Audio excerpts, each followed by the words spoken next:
नाज़रीन, आज chief justice Pakistan गुलजार अहमद ने सिंध और कराची में गैर एलानिया लोड शेडिंग पर अज़खुद नोटिस की समाअत करते हुए शदीद इजहार बरहमी किया है।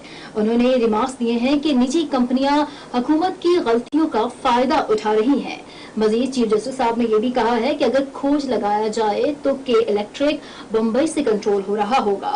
कल ही के इलेक्ट्रिक ने 2.89 पैसे फी यूनिट का इजाफा करके कराची के साफिन पर बिजली बम तो गिरा दिया है। इसके बावजूद लोड शेडिंग का अजाब अपनी जगह जूं का तू मौजूद है। कराची के शहरियों से के इलेक्ट्रिक इस एक दिहाई में बिलियन रुपीस निकाल चुकी है। इसके बावजूद लोड शेडिंग भी कंट्रोल से बाहर है। लोड शेडिंग का जिन है कि वो कंट्रोल में आके ही नहीं दे रहा। क्या कराची के साफिन के इलेक्ट्रिक के जुल्म का यूं ही हमेशा शिकार रहेंगे?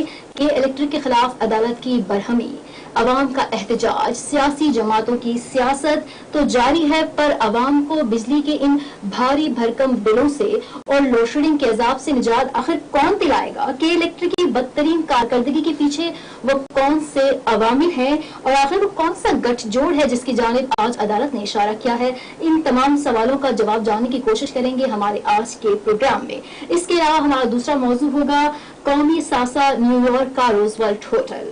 गुज़िश्ता हफ्ते पीआईए की मलकियत न्यूयॉर्क के मारूफ रोजवेल्ट होटल को मुस्तकिल तौर पर बंद करने का ऐलान किया गया था। आज चेयरमैन नैब ने इसका नोटिस ले लिया है और डीजी नैब रावलपिंडी को तहकीकात का हुक्म भी दे दिया है। रोजवेल्ट को बंद करने, फरोख्त करने और कभी ज्वाइंट वेंचर से चलाने का सिलसिला की खबरें हमेशा गर्दिश करती रही हैं और करती आ रही हैं। रोजवेल्ट होटल का बहरान हकीकत कितनी, फसाना कितना और इंतजामिया इसकी वजूहात पर बात करने से आखिर गुरेजा क्यों है? इस मामले के तमाम पहलुओं को भी आज के प्रोग्राम में हम तफसील से डिस्कस करेंगे, लेकिन सबसे पहले बात करेंगे के इलेक्ट्रिक की। जी अहमद साहब, आज चीफ जस्टिस ने जो है वो के इलेक्ट्रिक की कारकर्दगी पर जो है वो काफी भ्रमी का इजहार किया। जो मेन बात उन्होंने की है वो ये की है कि अगर के इलेक्ट्रिक का भी खोज लगाया जाए तो शायद मुंबई में। इसको आप कैसे लेते हैं? देखें, वो बात उनकी वजह है। उसकी वजह है कि आप देखें कि कराची के अंदर जो एक काला धन का जो पैसा है उसके जो टांडे हैं वो जाके कभी हिंदुस्तान से जुड़ते हैं, कभी उसके लंदन और फिर लंदन से होके फिर वापस हिंदुस्तान में आ जाते हैं, कभी वो साउथ अफ्रीका में चले जाते हैं, कभी वो जो है दुबई में चले जाते हैं और वो पता नहीं कहाँ के घूम के, अच्छा साउथ अफ्रीका भी आप जाते हैं तो वो वापस मुंबई ले आता है आपको, आप दुबई जाते हैं वो भी आपको मुंबई ले आता है। लेकिन मुंबई जो है वो बैठ के कराची को क्यों लीड करता रहा है एक वक्त तक? अब तो खैर अल्हम्दुलिल्लाह बहुत फर्क पड़ गया है, बड़ी चीजें जो है वो नेक्सस था, वो जो नेटवर्क था उसको तोड़ दिया है बहुत हद तक, लेकिन भारत वो नेटवर्क मौजूद रहा है। जो जस्टिस गुलजार ने जो बात की है कि अगर इसकी भी डिटेल में जाए और उसको भी अगर थोड़ा सा इन्वेस्टिगेट किया जाए तो मुमकिन है कि आने वाले जो है इसके जाके मुंबई से जुड़ते हैं। सो उनके पास लाभ आला, ये बात उन्होंने ऐसे नहीं की। आपको पता है अदालतें जो है जजेस जो है वो बिला वजह नहीं, उन्होंने कहा कि ये खबर हमें न्यूज़पेपर नहीं पढ़ी है। एग्जैक्टली।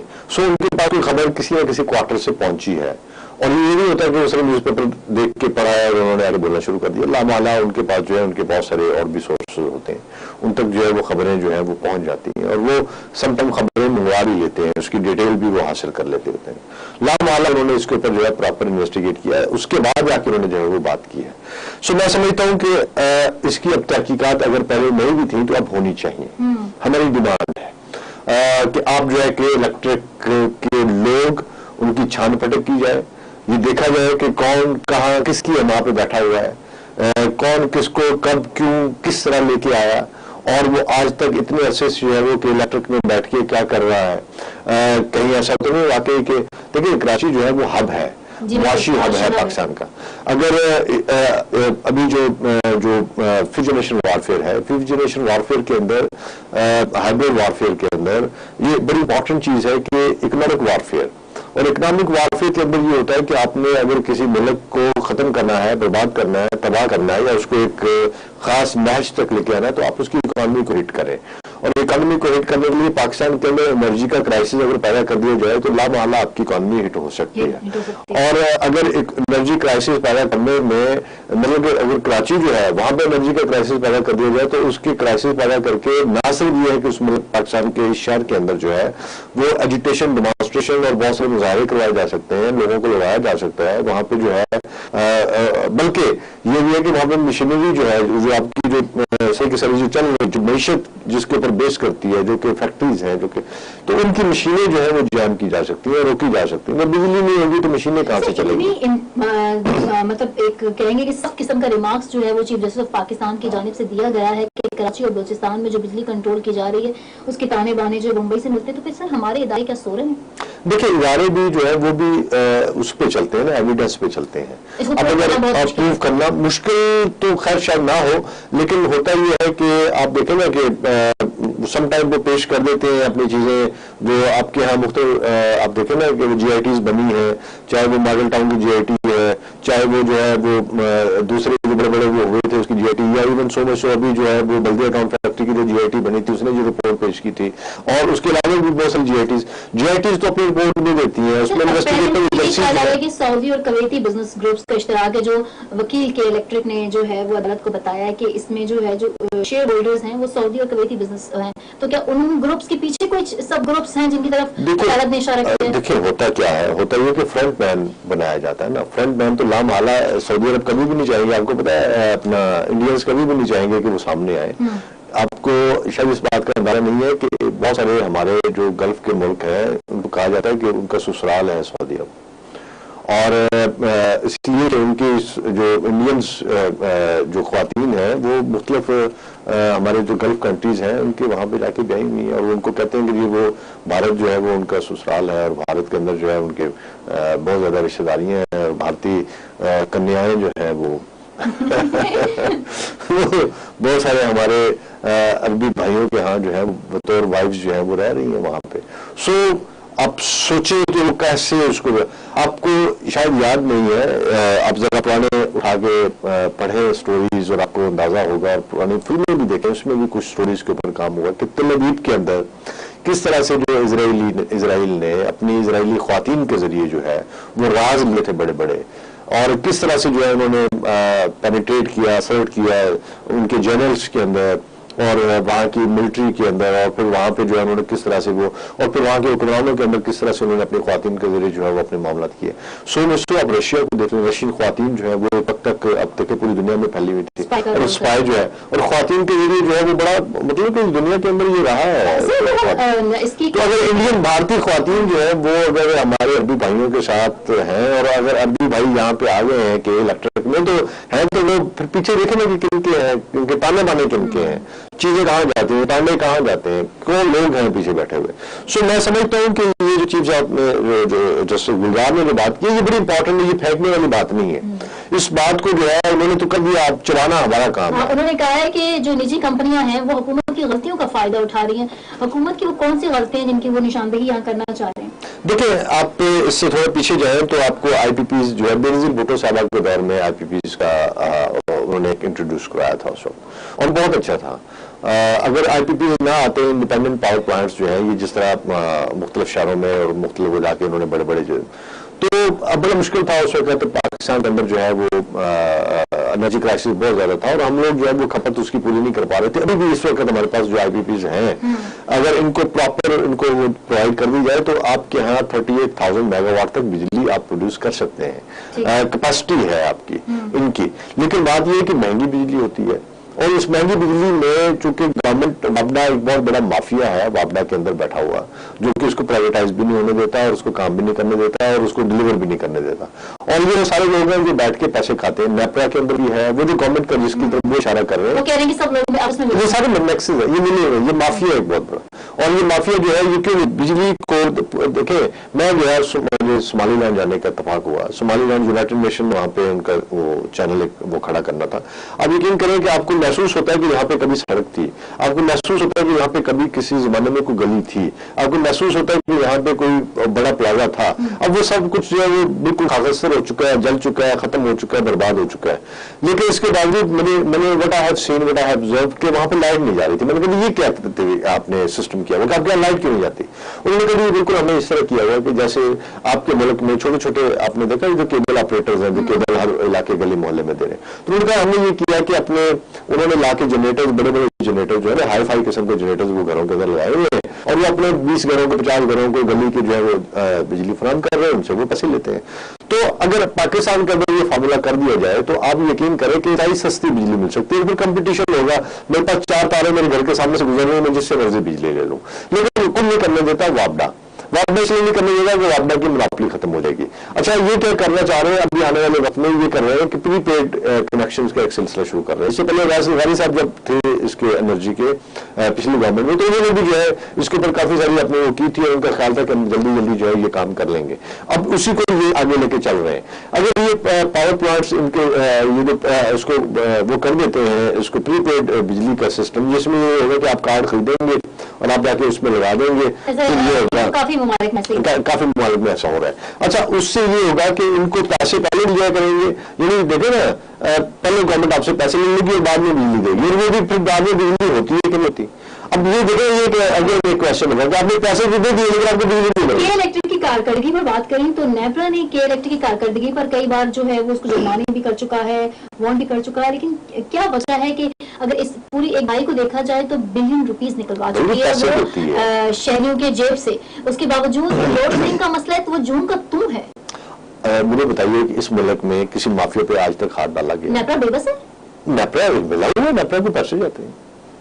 ऐसा हो सकता है कि बगैर पैसों के नेपरा जो है वो लोगों को तो छोड़ता नहीं है, आवाम के ऊपर तो हर महीने और जनाब वो जो आपने किस मद में पैसे ले रहे हैं जी, ये भी हम फलाने हमने वो की थी तो उसकी जो है ना वो फील्ड एडजस्टमेंट हो रही है जी, फलाने महीने की फील्ड एडजस्टमेंट हो रही है, ये कर रहे हैं, ये कर रहे हैं, ये कर रहे हैं। तो आपको क्या लगता है अगर आवाम को नहीं छोड़ते वो कंपनीज को छोड़ते होंगे? भाई कंपनीज, आवाम तो पैसे देती है, वो तो जाते हैं गवर्नमेंट की जेब में। सो कंपनी पैसे देती है, वो जाती है नेपरा की जेब में और नेपरा के अफसरों की जेब में। सो इसलिए वो कंपनियों को कुछ नहीं करते, आवाम के ऊपर बिजली गिरा, ये वो गठजोड़ जिसकी तरफ ये वो कर रही है। इनके अंदर देखे, आपको याद होगा इससे पहले जो है जो पीपल्स पार्टी के दौर में एक साहब थे जो ओगरा के अंदर जो वो थे, ठीक है, पीपल्स पार्टी का दौर था, अब नाम नहीं होता, मरहूम है वो फौत हो गए। उनके साला साहब जो है वो PSO के अंदर बैठे थे यहाँ पे, तो उन्होंने वोट कमाए, पैसे कमाए, ये सारे आपस में। उसके बाद जो अगली गवर्नमेंट आई उसके अंदर भी इसी तरह के हमें मामला सुने, अभी भी तकरीबन वैसे ही सेम चल रहे हैं, कोई उसमें चीज नहीं। चूंकि ये जितनी भी कॉर्पोरेशंस हैं, बासवा इसके भी जो आपके सिक यूनिट्स हैं, बाकी जो कमाने वाले हैं उसको तो दोनों हाथों से लूटा जा रहा है, खा पी रहे हैं। रिसेंटली उमर अयूब खान ने नेशनल असेंबली के फ्लोर पर एक इंकिशाफ किया और ये इंकिशाफ काफी अलार्मिंग है। उनका ये कहना है कि हुकूमत तो पावर ट्रांसमिशन के बढ़ाने के लिए तैयार है, लेकिन के इलेक्ट्रिक के पास इसको स्टोर करने के लिए जगह नहीं है, यानी मजीद 2022 तक के इलेक्ट्रिक के पास मतलब वो सिस्टम मौजूद नहीं जिसमें वो कर सके। तो मतलब कराची के आवाम को मजीद 2 साल तक रिलीफ नहीं मिलने का कोई उम्मीद नहीं है। देखिए, कराची के अंदर अगर अस्पतालों की बात होती है तो वफाक फौरन पहुंच जाता है, कराची के अंदर अगर जजीरों की बात होती है तो वफाक फौरन पहुंच जाता है और स्टार्ट भी आ जाता है, ठीक है ना। अच्छा, लेकिन जब वो होती है कलेक्टर की बात होती है तो फिर वहां पे वफाक चुप हो जाता है। हालांकि वापडा की जिम्मेदारी है कि कराची के शहरों को बिजली प्रोवाइड होनी चाहिए, ठीक है, वापडा की जिम्मेदारी। वापडा किसके अंदर आता है? वफाक के। और ये एक वफाकी तो देखा था कि असद उमर साहब भी बड़ी उन्होंने तकरीर की, जोर शोर से वो CEO के इलेक्ट्रिक को साथ लेकर खड़े हुए थे अवामी अदालत में, उन्होंने तो स्टेज में भी तकरीर की थी, स्टेज में भी तकरीर करके रह रहे हैं। आप इनकी बातों को ये ऐसी ये तकरीरें कर देते हैं, उनको लगता है कि आवाम है ना वो भूल जाएगी, लोग भूल जाएंगे, मीडिया भूल जाएगा, एंकर्स भूल जाएंगे, एनालिस्ट भूल जाएंगे और फिर हम दोबारा जो है फिर एक दिन जाएंगे और जाके इसी तरह की तकरीर करके आ जाएंगे। ये तकरीरों से बात आगे निकल गई। वो क्या कहते हैं, मेरी तबाही के रास्ते अब तेरी दुआओं से आगे निकल चुके हैं। तो ये जो तबाही है ना ये हमारी, ये अब इन दुआओं से कहीं आगे निकल गई है, ये चीजें अब बहुत आगे चली गई हैं, अब ऐसे नहीं आएगा। ये देखें, ये अल्टीमेटली हम जा रहे हैं एक इंतहाई एक जिसको कहें जो अरब स्प्रिंग, आपको याद है ना, जहाँ पे जो ब्लड शेड होता है, जब चीजें जो है बिल्कुल आपके कंट्रोल से निकल जाती हैं और फिर रेवोल्यूशन की एक शक्ल बन जाती है।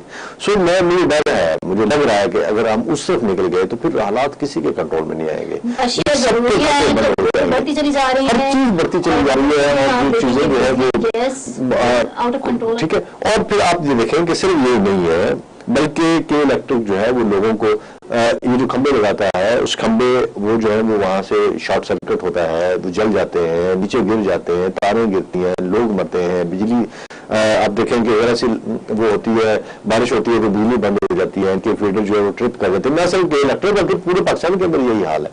सो आप देखें वो लाइट फौरन चली जाती है। क्योंकि आज तक आप ऐसा सिस्टम मजबूत निजाम नहीं वजह कर सके कि जो अंडरग्राउंड हो, और आप जो है आप बिजली है, बारिश आए, अंधेरी आए, तूफान आए, आपका कम से कम जो है वो बिजली का निजाम जो है वो तरसील का जो निजाम है वो धर्म भरम ना हो।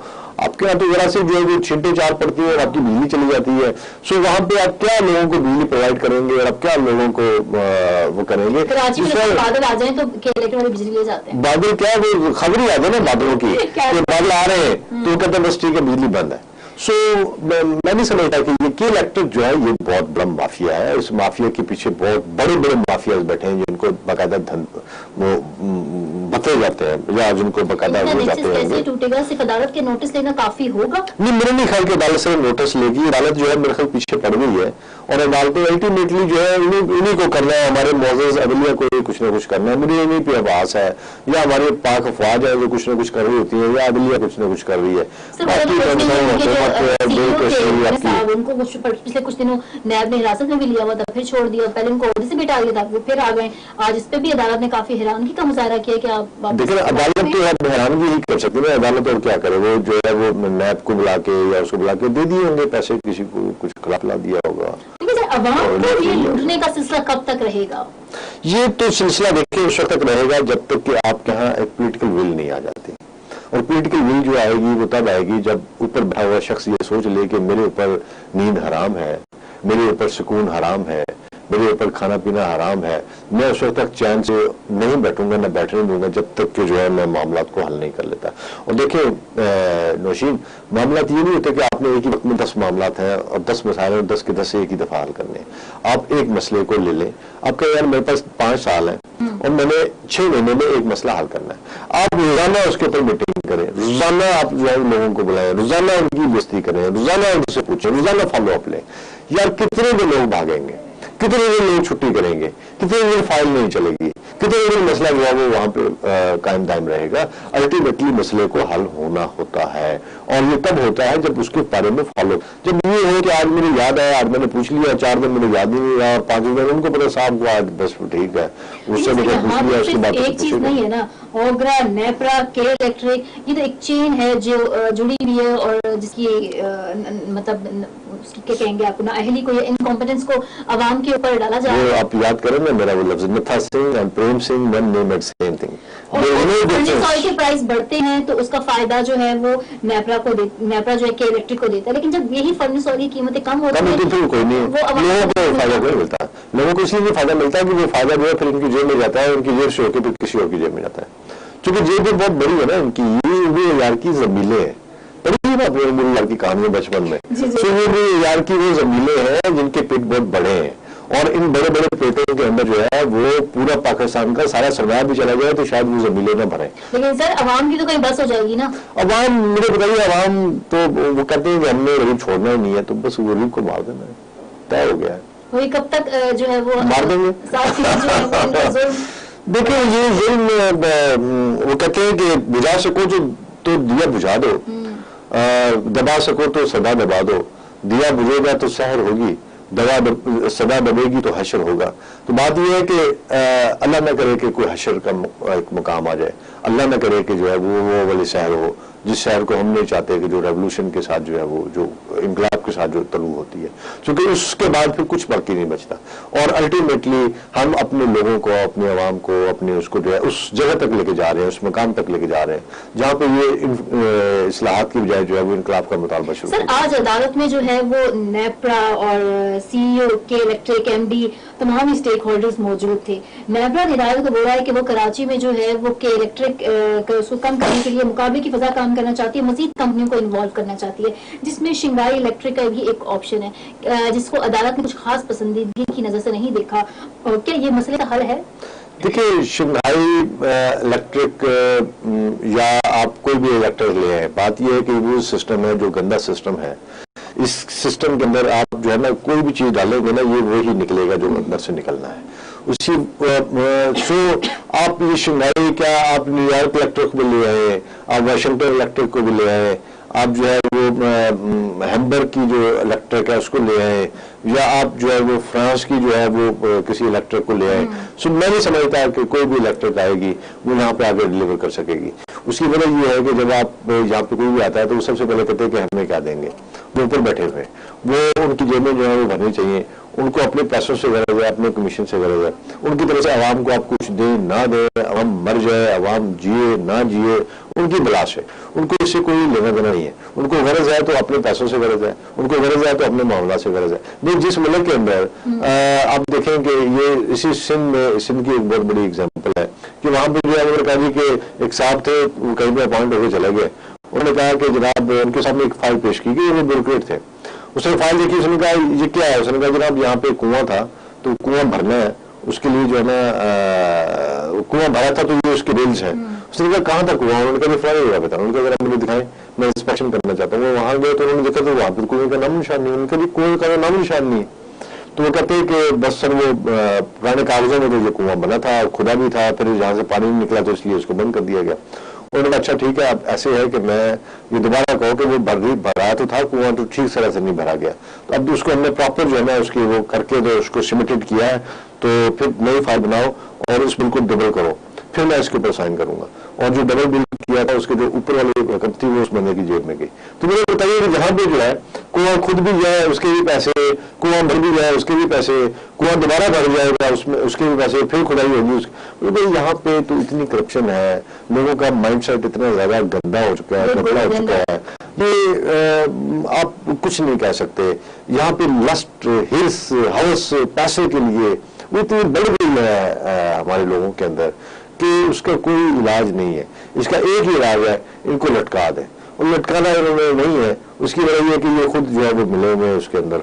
सो आज जाके एक ही चीज रह जाती है और ये है कि ये आवाम खुद ही निकलेंगे और इन्होंने लटकाना शुरू कर दिया लोगों को, फिर बड़ा मुश्किल हो जाएगा। सो मैं समझता हूँ कि वो वक्त आने से पहले जो है वो वाले जो इस रियासत के बड़े हैं उनको थोड़ा सा सोचना चाहिए कि कम से कम हम इस स्टेट को उस मुकाम पे ना ले जाएं, उस पॉइंट ऑफ नो रिटर्न पे ना ले जाएं आवाम को, जहाँ पे फिर जो है आगे एक खाई है और पीछे आपके पास जो है वो कुछ भी नहीं है।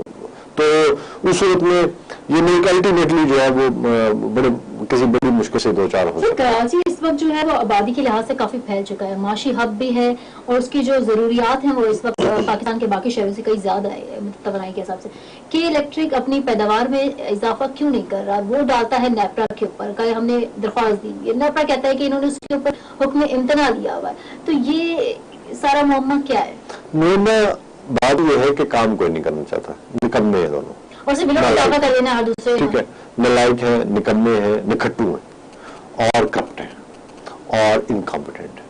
और सबसे बढ़ के ये है कि ये बेवतन नहीं है। मैं नहीं समझता कि ये बेवतन है। अगर इनको अपने लोगों से प्यार होता, अपने लोगों से मोहब्बत होती, अपने लोगों के लिए सिंसियरिटी होती, अपने लोगों के लिए इनके दिल में जरा सा भी दर्द होता, तो ये अपने लोगों को ख्वार ना करते। यार सख्त गर्मी, आप मुझे बताइए कि लाहौर अपने कराची के अंदर जो है जिस तरह का मौसम होता है, हीट वेव चल रही है और वहाँ पे अभी भी जो है वो लोड शेडिंग भी हो रही है, अभी भी लोगों को बिजली भी नहीं मिल रही, और अगर मिल भी रही है तो इतनी महंगी मिल रही है, और जो महंगी बिजली मिल रही है, देखिए ना महंगी जो जितनी नहीं हुई है, अगर आपकी जो है वो इतनी महंगी है कि वो क्या करेंगे, उनके पास कोई ऑप्शन ही नहीं है। बिल उनके पास हर महीने रेगुलर पहुंच जाता है, उसके अंदर बाकी सारे इजाफे के साथ, ठीक है ना, सारा जीएसटी भी लगा होता है। अगर बिल है ना उसके 10 रुपए, उसके ऊपर भी उसको 200 रुपए जीएसटी देना है, और उसके ऊपर उसको जो है होल्डिंग टैक्स भी देना है, उसके ऊपर उसको बाकी टैक्सेस भी देने हैं, उसके ऊपर उसको जो उन्होंने सरचार्जेस जो लगाए हुए वो भी उन्होंने पे करने। सो सारा कुछ पे करके आके पता चलता है कि उसका बिल जो है वो 800 रुपए आ गया।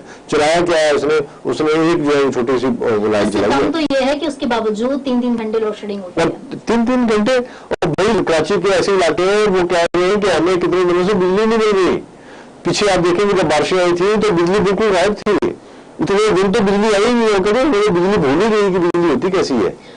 सर तभी तो एहतजाज वो हुआ था, अब वो सिलसिला भी खत्म हो गया। ठीक है, अब लोग कितना एहतजाज करें ना, लोग अपना कारोबार भी छोड़ दें, लोग अपने आप को जो है वो गर्मी भी बर्दाश्त करें। हाथों में पंखियां आपने उनके दे दी हैं, उनको वापस आप वो जो है आप हम दुनिया आगे की जा रही है, कोई नहीं डाल सकता या कोई डालने का कोई तरीका के इलेक्ट्रिक को आवाम ही निकल डालेंगे। जिस दिन आवाम निकल आए, जिस दिन उन्होंने के इलेक्ट्रिक की इंटरेस्ट बुझा दी, उस दिन फिर आप बैठे। और मैं बताऊँ कराची के आवाम से आप उनको उस मुकाम पे लेके जा रहे हैं जहाँ पे उन्होंने अल्टीमेटली जो है उन्होंने के इलेक्ट्रिक पे धावा बोल देना। इससे पहले बोले थे ना, कई दिन आप अपने दफे जले हैं ना, तो इसलिए जलते हैं कि इनकी करतूत नहीं ठीक, ये लोगों के साथ खेलते हैं, उनकी सख्त गर्मी है, दिन में लाइट बंद कर देंगे। रात को लोगों के सोने का वक्त है, आराम का वक्त है, आपने उनसे जो है वो लाइट छीन ली है, बिजली के बिल भी पे कर रहे हैं और आप उनको बिजली नहीं दे रहे। ऐसी सूरत हाल में क्या आप लोगों से क्या एक्सपेक्ट करेंगे? आपको हार डालें, वो आके आपके नारे लगाएं, वो आपके दफ्तर में जलाएंगे तो क्या करेंगे? आपका घेराव नहीं करेंगे तो क्या करेंगे? वो जलाव नहीं करेंगे तो क्या करेंगे? आप उनको मजबूर कर रहे हैं ना। एक सड़ा हुआ जला हुआ आदमी जिसको बिजली नहीं लग रही, गर्मी सता रही है, जलील हो रहा है, पैसे भी दे रहा है, बिल भी पे कर रहा है, सब कुछ कर रहा है, उसके बावजूद उसको मिल कुछ नहीं रहा, तो आप इससे क्या एक्सपेक्ट करेंगे? आप कहने का मतलब ये कराची के सार्फिन के लिए जो है वो जलाओ कोई ऑप्शन ये लोग नहीं छोड़ रहे उनके पास। अल्टीमेटली अगर वो बाहर निकलेंगे, मैं बताऊं उनके लिए बड़ा मुश्किल हो जाएगा। ये जितने भी ये कराची के हुक्मरान है ना, इनको अपनी जाने में जाने मुश्किल हो जाएंगे। ये कहाँ जाएंगे मुझे बताएं? ये उनको उस जगह पे ना लेके जाएं। वो मुतमईन पुरअमन लोग हैं, उनको पुरअमन रहने दें और उनके मसाइल हल करें, उनको सीरियस लें, संजीदा लें, और उनके घरों पे, उनकी दहलीज पे जाके उनको सुने, उनको उस जगह पे उनको क्या चाहते क्या है ये कराची के लोग, उसे क्यों उनके पीछे पड़ गए हैं। न सिर्फ कराची है बल्कि पूरे पाकिस्तान, इस वक्त मैं बताऊँ पूरे पाकिस्तान का खैर यही हाल है। अब लाहौर में देख लें, बारिश का पानी वहां उबल रहा था, गटर वहां उबल रहे होते हैं, बिजली वहां नहीं मिल रही होती। साउथ पंजाब को देखें वहां बुरा हाल है। और तो और हम यहाँ इस्लामाबाद में बैठे हैं, पिंडी में बैठे हैं, यहाँ पे आप देखेंगे बिजली लोड शेडिंग होती है, यहाँ पे बिजली गायब होती है, पूरे पूरे दिन बिजली नहीं आती। जिस सेक्टर में हम बैठे हैं आपको पता है हमें जनरेटर रखने पड़ते हैं यहाँ। सो हमें खुद मसाइल है यहाँ पे, हम कराची की क्या बात करें। ये इन्होंने स्वाई खाने पीने के वापडा वालों ने कुछ नहीं किया, ये तो कर ही, ये नालायक तरीन लोग हैं। क्योंकि नालायकों से भी कोई आगे की कोई मुझे नाम नहीं मिलता, कोई फॉर्म कोई डिग्री मुझे मिलती जो मैं उनको लगाऊं। ये तो यकीन करें कि ऐसे लोग हैं जो कि बस इनको क्या इनको कहा। हुकूमत में भी झूठ तक नहीं रेंगती मेरा ख्याल। हुकूमत क्या करे? हुकूमत मुझे बताएं कि हुकूमत जो है उन्होंने एक वजीर लगाया हुआ है, वो वजीर काम शाम भी करता है, कुछ ना कुछ लगा रहता है, लेकिन नहीं कि उस वजीर के बस की बात नहीं है। माफिया बहुत बड़े हैं, माफिया उस वजीर तो हुकूमत का काम है, अब कौन करेगा? इस मुल्क में आपको पता है वजीर के अगले वजीर आजम को खा जाते हैं, वज़रा तो छोटे छोटे। आप इसी मुल्क में टिम्बर माफिया ने आपका एक वजीर खाया हुआ है, मार दिया था, और बाद में जो है आज तक साबित नहीं हो सका कि उसका जो है वो उसका मर्डर हुआ था कि उसने खुदकुशी की थी। उमर असगर खान, याद नहीं आपको क्या हुआ था उसके साथ? वो जंगलात का वजीर था, उसने जंगलात की लकड़ी जो है मसाइल को हल करने के लिए हम माफिया के आगे घुटने तो नहीं टेक सकते ना, माफिया के आगे निकलना तो पड़ेगा। देखिए निकलना तो पड़ेगा, निकलना चाहिए भी, लेकिन निकलेंगे नहीं, चूंकि माफियाज इतनी ये एक ऐसे नासूर की तरह आपके जिस्म के अंदर पूरे जिस्म में सराहित कर गए कि आप इसको कहां से पकड़ेंगे।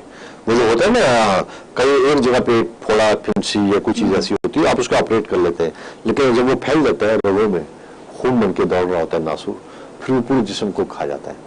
अब ये है माफिया है, बहुत बड़ा माफिया है, और सबसे बड़ा माफिया वापडा है। आप वापडा को ठीक कर लें तो के इलेक्टर खुद ठीक हो जाएगा, आप नेपरा को ठीक कर लें के इलेक्टर खुद ठीक हो जाएगा। आप अपने जो मशीनरी जो ब्यूरोक्रेसी है, जो ब्यूरोक्रेसी इसको डील कर रही है, उसको ठीक कर लें, खुद ही ठीक हो जाएगा। ठीक है।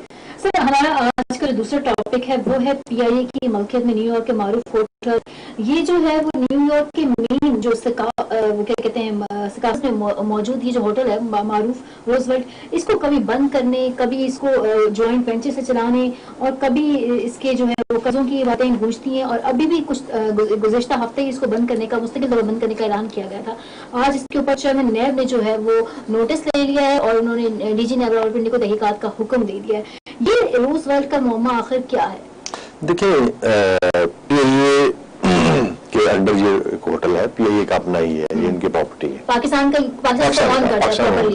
का अपना है होटल। और इसका ये बहुत बड़ी, ये बहुत महंगी प्रॉपर्टी है। पीपल्स पार्टी के दौर में भी कोशिश की गई थी कि इसको बेच दिया जाए किसी तरह। बिल्कुल उस वक्त इल्जाम लगा था कि जरदारी साहब चूंकि इसको बेचना चाहते हैं, यहाँ से बेचेंगे और उधर से खरीद लेंगे और खरीद के फिर ये उनकी प्रॉपर्टी बन जाएगी, सो इसलिए नहीं बेचना। मियां साहब के दौर में भी कोशिश हुई इसको बेचने की। उस वक्त भी जो है बहुत सारी पार्टियां आड़े आई, उन्होंने कहा नहीं, इसको नहीं बेचना, चूंकि ये जो है होटल पूरे पीआईए को चला रहा है, सो इसको नहीं बेचना। फिर उसके बाद अभी फिर जो है इसको बेचने की बातें हो रही थी। अभी फिर इसके ऊपर जो है वो नैब हरकत में आई और नैब कह रही है कि उनका एक अपना स्टैंस है, गवर्नमेंट का एक अपना स्टैंस है। सो मैं समझता हूँ कि इस होटल को बिकना नहीं चाहिए, ये पाकिस्तान की एक प्रॉपर्टी है। ना सिर्फ ये कि इस होटल को नहीं बिकना चाहिए, बल्कि पीआईए को चाहिए कि वो बाकी ममालिक के अंदर भी इसी तरह होटल्स बनाए। मकसद ये था पीआईए का ये होटल बनाने का कि जब आपकी फ्लाइटें जाती हैं तो आपका अपना क्रू जाता है, आपका अपना अमला जाता है, आपके अपने होटल्स होंगे, वो वहाँ पे स्टे कर सकते हैं, रह सकते हैं। और न सिर्फ रह सकते हैं बल्कि आपके यहाँ से बड़े बड़े डेलीगेशन जाते हैं आपके, वो भी वहाँ पे रह सकते हैं। आपकी अपना, आपको अपने मुल्क का माहौल मिलता है एक अजनबी देश में, अजनबी शहर के अंदर। सो आप वहाँ पे अपनी मर्जी के खाने खा सकते हैं, आप अपनी मर्जी का जो है वो रह सकते हैं और आपको लगता है कि जैसे आप अपनी कंट्री में फिर रहे हैं। सो इस मकसद के तहत जो है ये होटल बनाया गया था। बदकिस्मती ये है कि हमारे यहाँ होता जैसे पीआईए के अंदर एक जहाज के ऊपर अगर या दो और उसके साथ दो मेल जो है वो लगा दिए जाए तो तब भी काम चल सकता है, और अगर आप उसके साथ 20 लगाएं तो तब भी।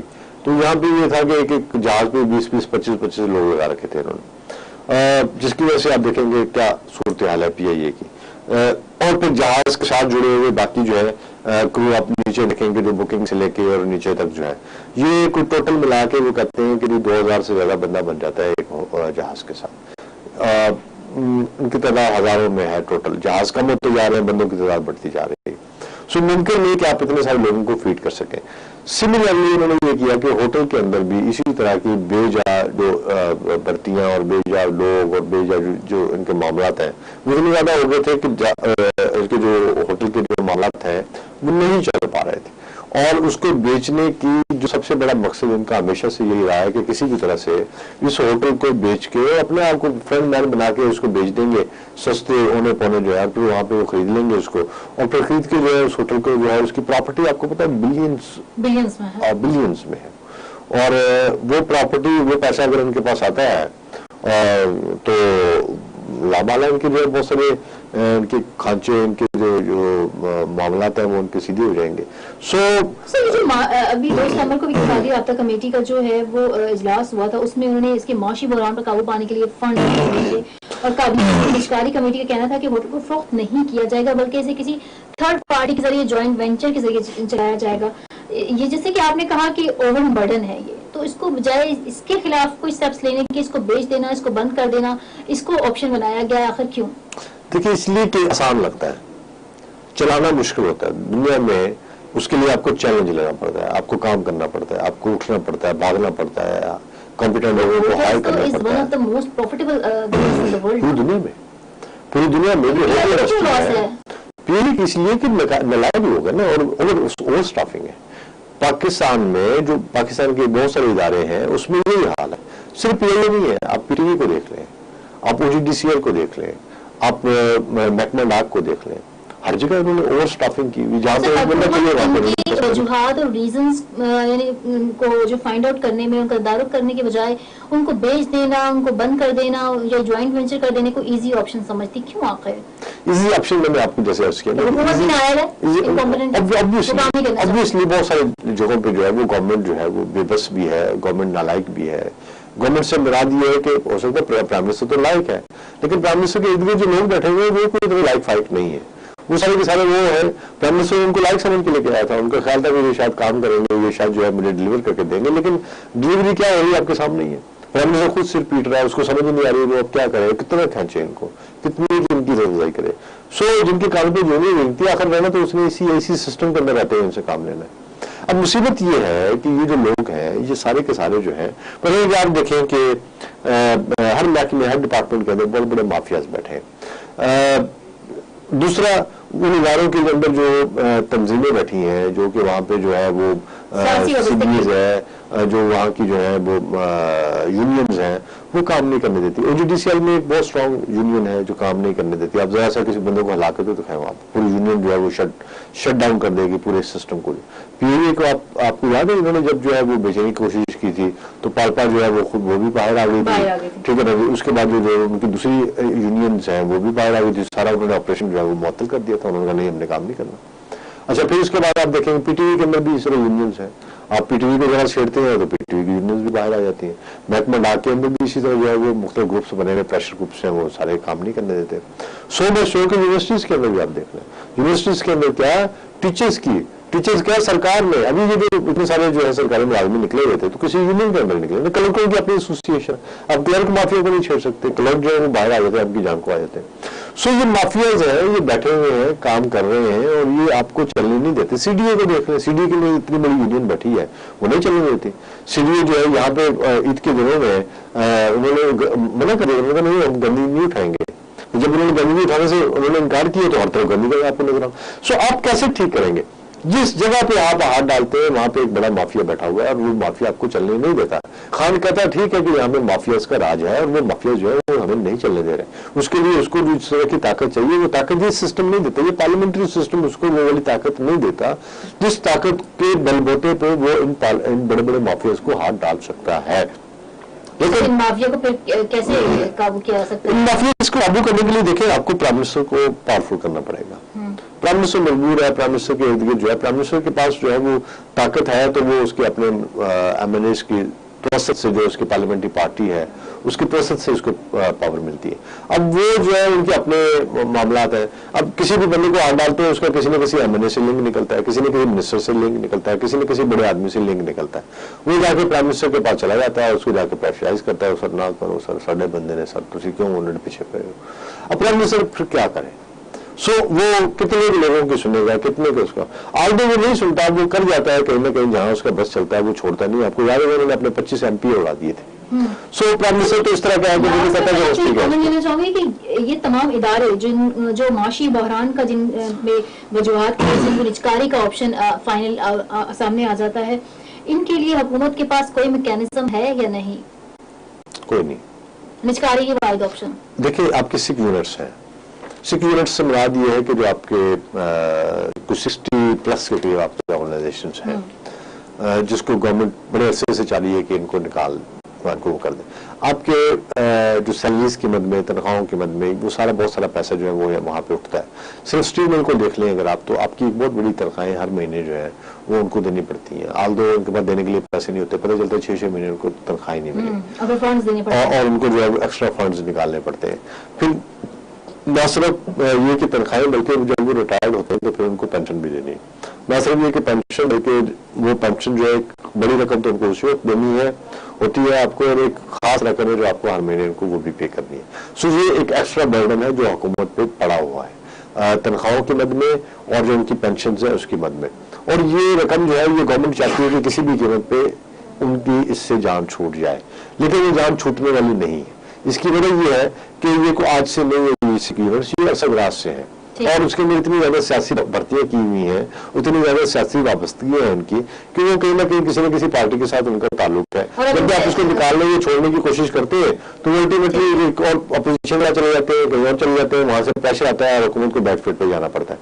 तो अगर हुकूमत एक डिटर्मिनेशन से इनको वाकई प्राइवेटाइज कर देती है तो कम से कम ये आपको याद होगा, आपका ये जो पीटीसीएल है ये पहले सरकार में होता था, आपको फोन लगाना होता था, वो आपको मिनिस्टर का लेटर चाहिए होता था। अभी पीटीसीएल में आप फोन करते हैं और आपके घर में आके वो फोन लगा देते हैं। सो ये प्राइवेटाइजेशन का कमाल है, निजीकारी का कमाल है, कंपटीशन भी है, कॉल्स के रेट भी कम है और चीजें भी बेहतर है। आप बेच दें, चीजों को बेच दें, आपकी देखें चीजें ठीक हो जाएंगी। ठीक है अहमद साहब, आपके बहुत बहुत शुक्रिया। और नाजरीन, यहाँ हमारे प्रोग्राम का वक्त हुआ, हमें इजाजत दीजिए, अपना बहुत ख्याल रखिएगा, अल्लाह हाफिज।